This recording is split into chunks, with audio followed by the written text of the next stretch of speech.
Welcome to the Business of School podcast, brought to you by Cole Connect. Get ready for a journey of topical insights, engaging conversations, and maybe a few aha moments from the business, finance, and technology side of schools. Cole School experts are your host, and with our guests from the world of education, we're about to embark on a learning adventure to support you in the business of your school. Anthony McCausland is a designer, strategist, and marketeer who has a passion for creating meaningful solutions for the greater good.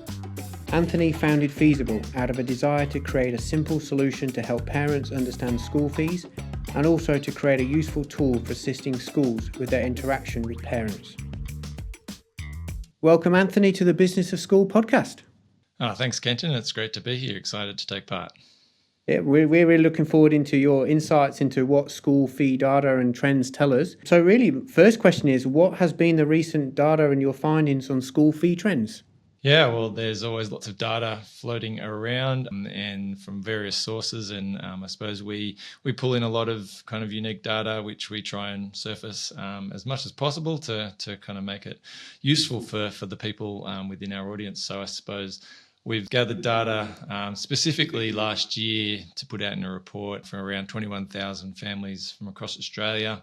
And these essentially take in averages, and these are kind of our unique data set. But What we've found is, an average annual fee value for a family at an independent school in Australia was around $12,000, which is real world data, which takes in kind of all the bits and pieces like tuition and sibling discounts and levies, etc., and considers the family as a unit, 2, 3, 4 students. So that average covers a lot of things. It's a substantial pool size as well.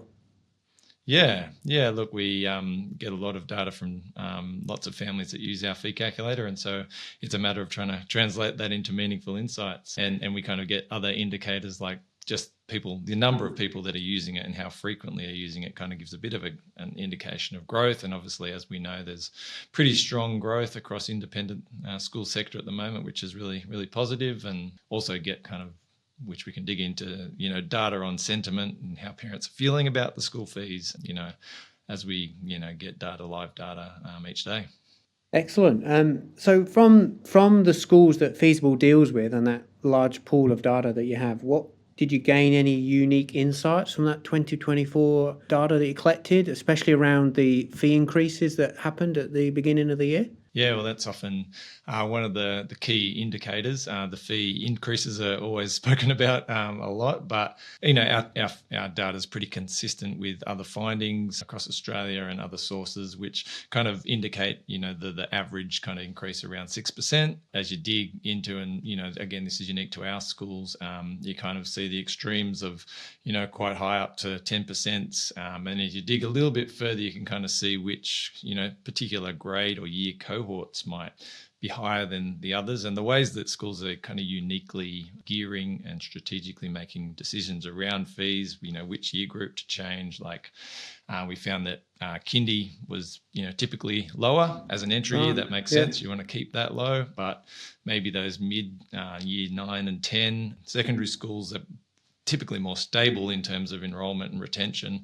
People don't want to pull their kids out necessarily mid-secondary. So those fees were put up a little bit higher in general because, I suppose schools know that, which is wise. And, it's helpful to, understand that and think very granular in terms of how the fees are also changed, not just at the broad, 8%, 6%, whatever it might be.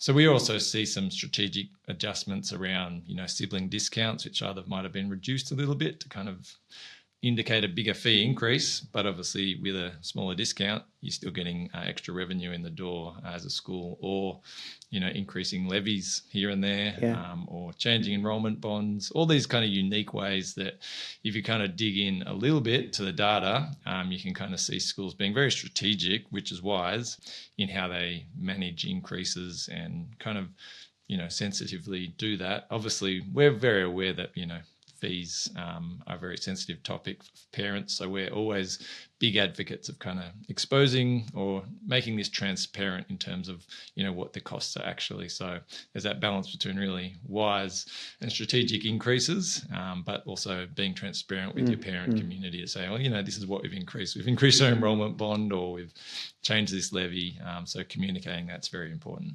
Yeah. So did the stats imply that many schools are sort of diversifying the fees that they're charging to the schools, and it's not just all being bulked into one line of tuition fees, and they're separating it out across other levies and charges a lot more now? Yeah, it's a good question. I think we see a general trend towards simplifying like an all-inclusive fee. Right, going the other way. Okay. Because that is kind of obviously a much simpler way for parents to digest. But then it's a bit of a loose concept, that all-inclusive, because then there's always electives, there's also co-curriculars, there's also other little levies that do creep in. We've also, to your question, have seen schools that are inclusive, all inclusive rather, in terms of their fees, then have gone and added a laptop levy or something. And that's a new thing that's come in and needed to happen for obvious reasons. But I suppose it's shifting. But I think the trend, if we were going to say one, there was, I think schools' desire to be a bit more simple and, all inclusive in that sense. Yeah. And were the fee increases that we saw, were they pretty consistent across the states in Australia? Yeah, look, in terms of our data, it does line up with, a lot of other data, and some of the, the bigger states, Victoria and New South Wales, were fairly stable but showed, pretty strong growth. And, if you go regional and things like that, then I think those schools have grown quite substantially, and hence, I think regional, they were able to kind of buffer their fees up a bit more because their demand is strong, or getting stronger, and so they can afford to kind of increase them, whereas previously they probably held back, knowing that there weren't as many people in the regions. Obviously, since COVID, that's been a big change. Yeah, that's pretty consistent in terms of we don't have any outliers in terms of, specific states that have really shown, difference. Okay, all right.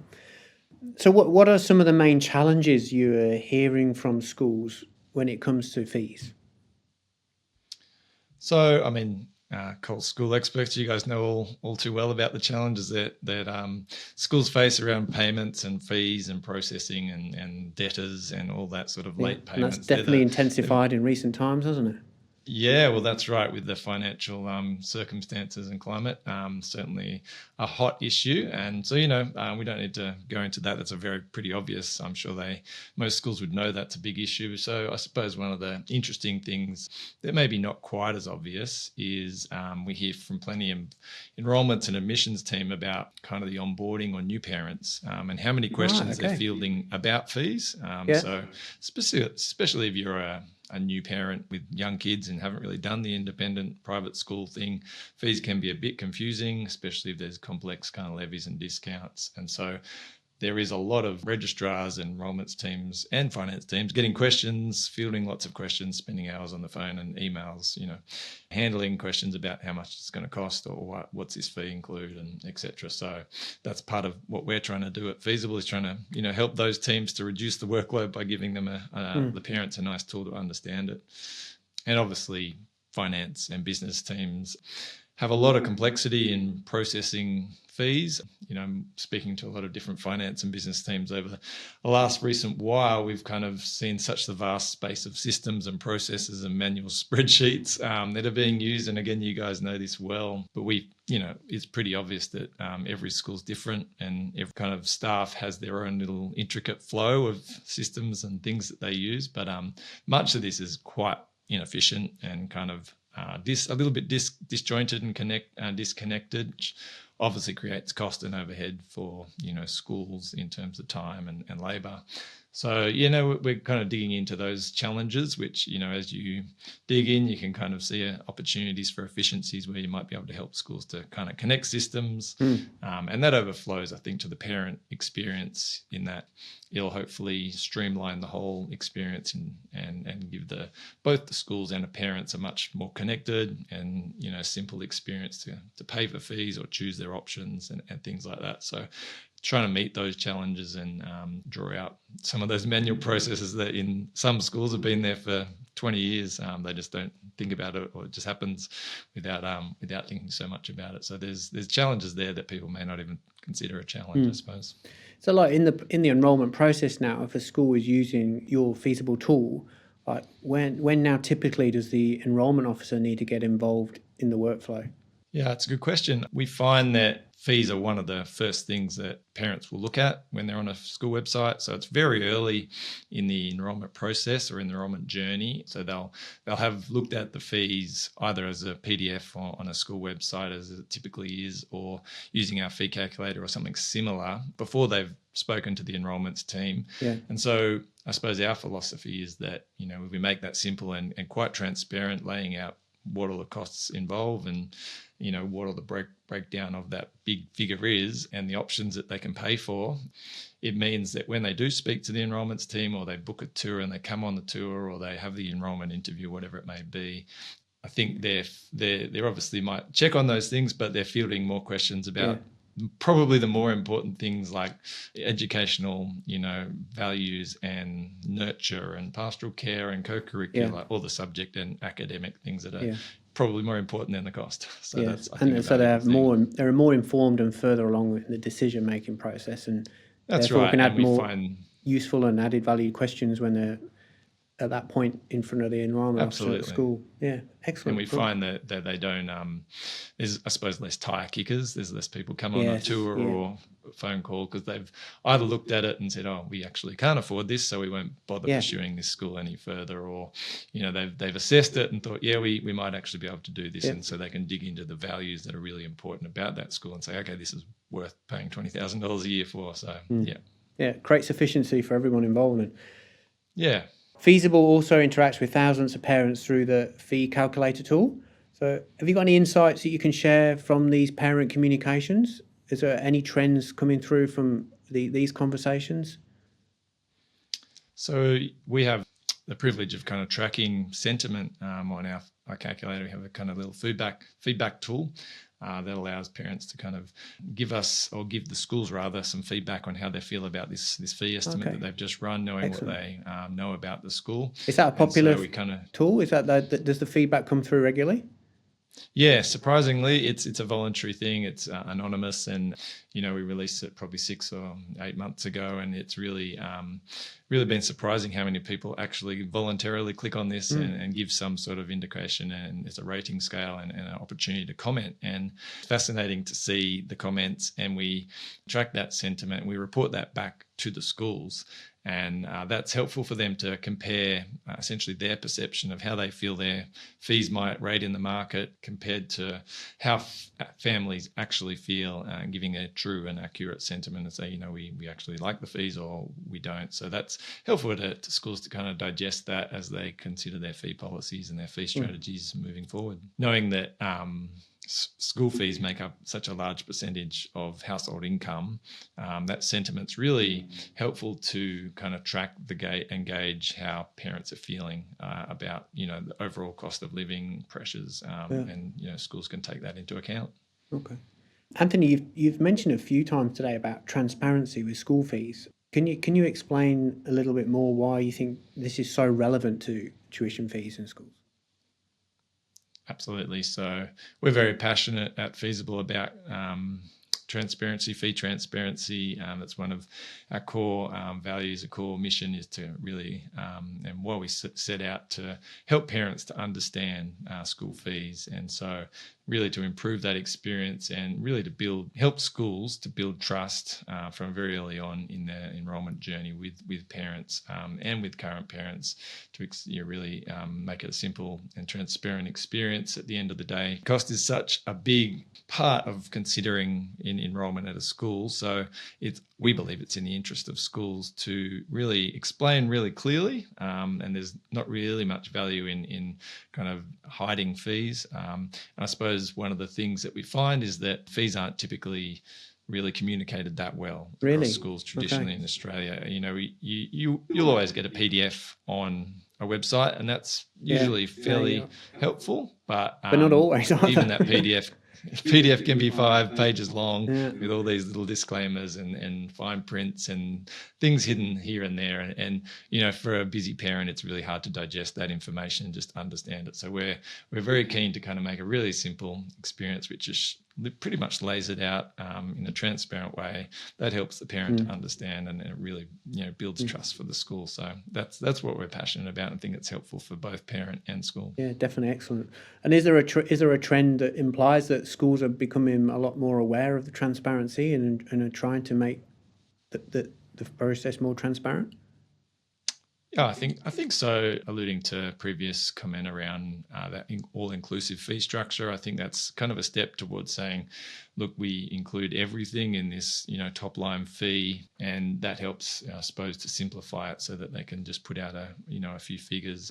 But still, at the end of the day, there's always discounts, which can be somewhat complex, and little enrolment complications about different 2 students means this enrollment fee, 5 students equals that, so it's still not simple. So I think overall it's also responding to a new market, Generation Z, and heard all about the next generation that is coming through.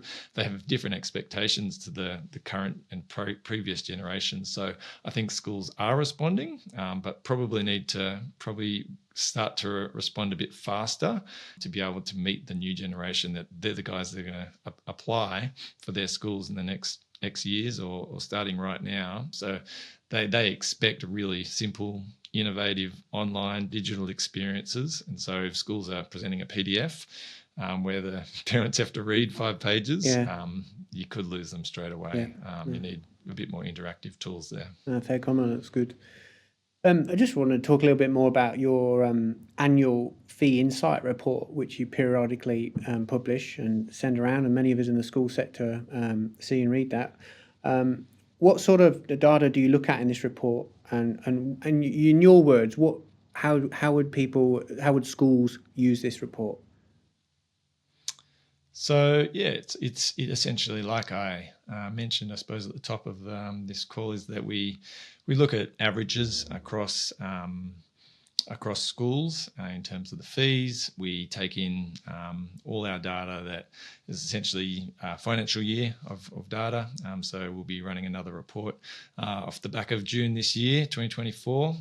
And we'll take that set of data and really analyse it, drill down into it, try and get those averages. We drill down into kind of year cohorts of, each year, and see which one is moving, and see the averages. And then we can kind of also drill into family units, like a family of 2 or a family of 3, and what that looks like for sibling discounts. It's quite granular.